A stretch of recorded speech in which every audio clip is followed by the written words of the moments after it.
When word got out that the Feed Our Future embezzling scandal among the Somali community in Minneapolis had hit over $250 million, federal prosecutors told us it was just the tip of the iceberg. Investigators have now uncovered an astonishing 14 state-run Medicaid programs that they say were riddled with fraud. Since 2018, these programs paid out $18 billion of our tax monies to what are now being exposed as money laundering fronts who appear to have walked away with a staggering $9 billion.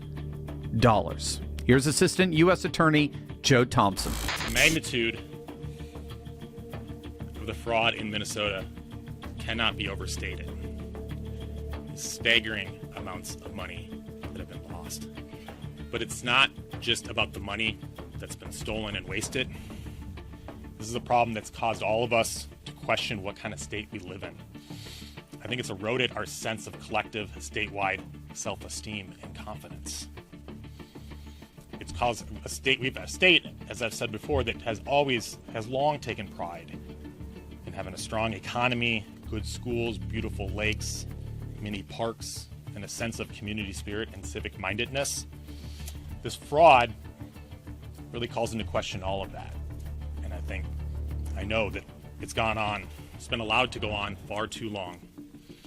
And we need to do whatever we can to stop it in its tracks. Now, the irony here is that $9 billion is roughly the entire GDP of Somalia. $9 billion is roughly the entire GDP of the nation of Somalia. We could have inadvertently funded an entire foreign economy with Minnesota taxpayer dollars that were stolen by the very community that had been welcomed into our country by the generosity of those very Minnesotans who took such pride in their unique culture and state, a culture that's been absolutely obliterated. And just so we're clear, this wasn't sophisticated technological hacking here. This was industrial scale fraud that was laughably easy. We're talking about fake autism centers that had no children in them, housing programs for people who didn't even exist, adult daycares